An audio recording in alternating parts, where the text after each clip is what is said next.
Visits with Abdul-Baha. Trust in God.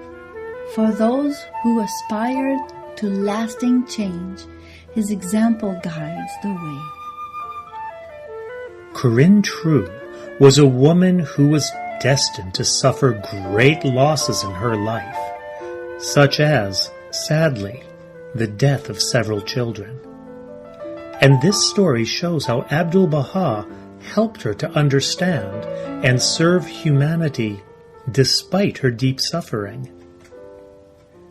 As with all new believers, Corinne was encouraged to write to Abdul-Baha.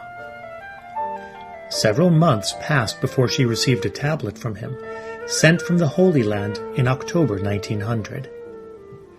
This tablet helped her understand the death of her 3-year-old son, Nathaniel. Be not grieved nor troubled because of the loss which hath befallen thee, a loss which caused the tears to flow, sighs to be produced, sorrow to exist, and hearts to burn in great agony. But know, this hath reference only to the physical body, and if thou considerest this matter with a discerning and intelligent eye, thou wilt find that it hath no power whatsoever, for separation belongeth to the characteristics of the body.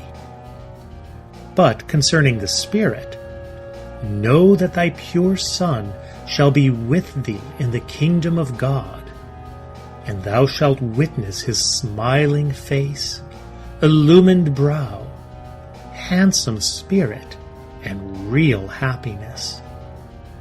Accordingly, thou wilt then be comforted, and thank God for his favor upon thee. A few weeks after the arrival of Abdul-Baha's tablet, 7-year-old Kenneth contracted diphtheria and died. Once again, Abdul-Baha comforted Corinne in another tablet sent soon after.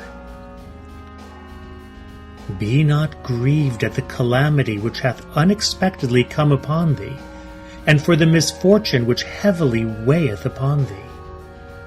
It behoveth one like thee to endure every trial, to be pleased with the decree, and to commit all thy affairs to God, so that thou mayest be a calm, approved, and pleasing soul before God. Know thou that thy beloved Son hath soared with a wing of soul up to the loftiest height which is never ending in the kingdom of God. Rejoice at this prosperity. Truly I say unto thee, wert thou informed of the position in which is thy Son, thy face would be illumined by the lights of happiness. In another tablet that she received from Abdul-Baha, Corinne found a code for living which she would follow throughout the rest of her life. Among the reassuring words he shared in that tablet: Believe thou in God, and keep thine eyes fixed upon the exalted kingdom. Be thou enamored of the Abha beauty. Stand thou firm in the covenant.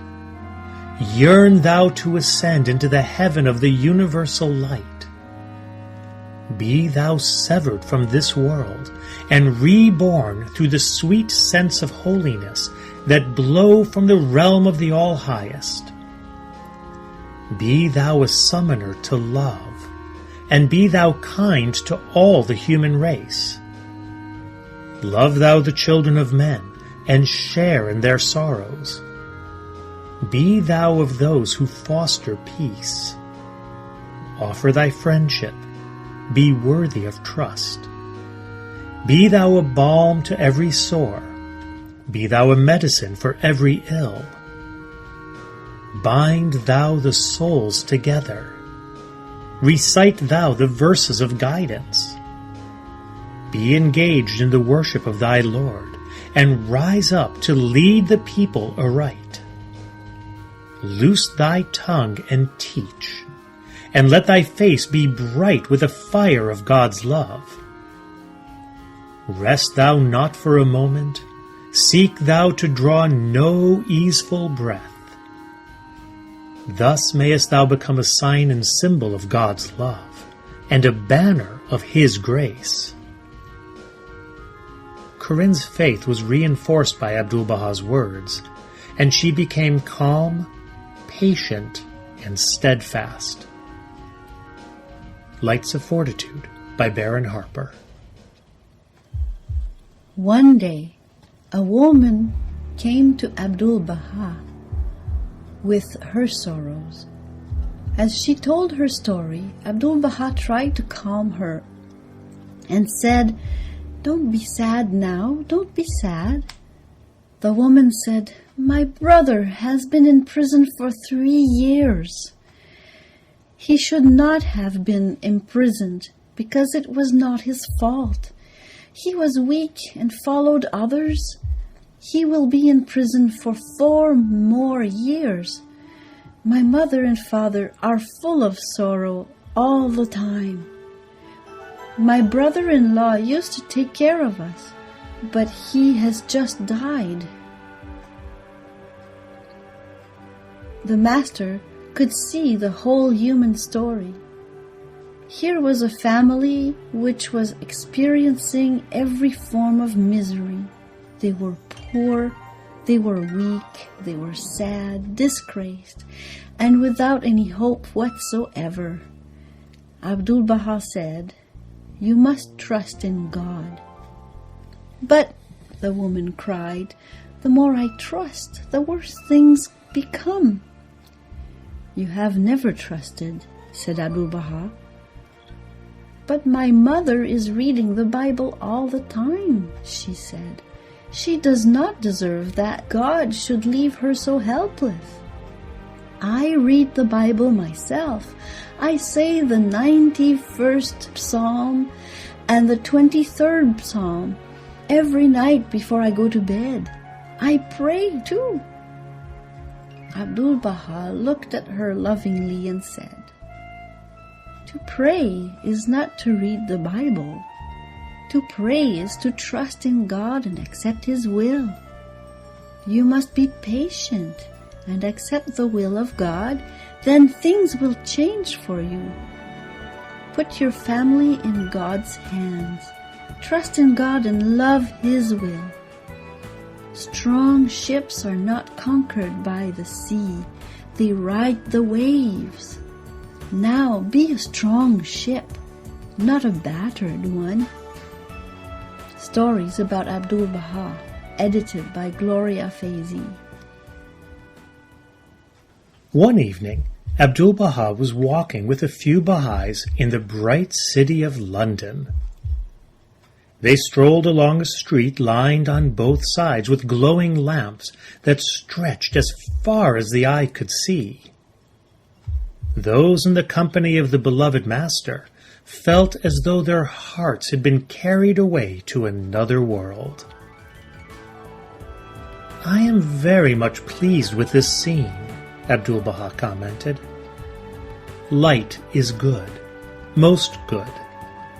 There was much darkness in the prison at Akka."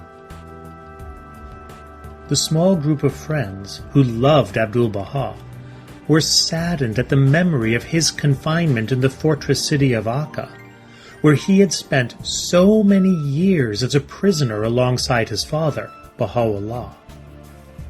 It was a very unwelcoming place, and the family suffered great hardship. "We are glad, oh, so full of gladness that you are free," they said. To this, Abdul-Baha responded, "I was happy in that prison, for those were days passed in the path of service. The greatest prison," he told them, "is the prison of self." You see, if we think only of ourselves and not of those around us, that is when we are really imprisoned, when we truly suffer. Abdul-Baha was content at all times, for he walked in the path of service to God and humanity.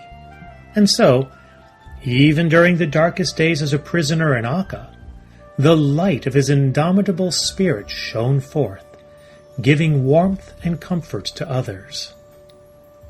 Teaching Children's Classes, Grade 1, Ruhi Institute, Book 3.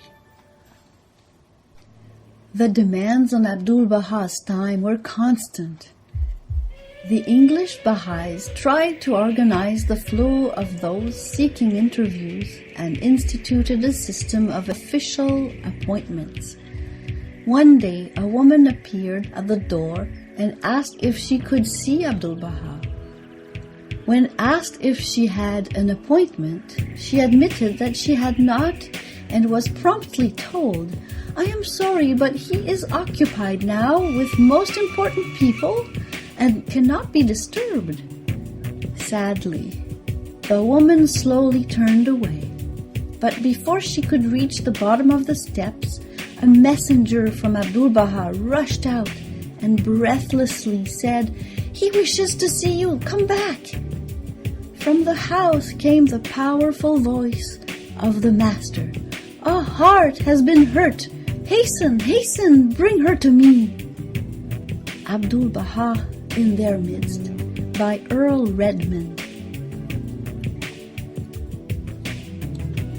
As the ship that finally brought Abdul-Baha to the shores of the American continent passed by the Statue of Liberty, he threw his arms wide open in greeting, saying, "There is the New World's symbol of liberty and freedom."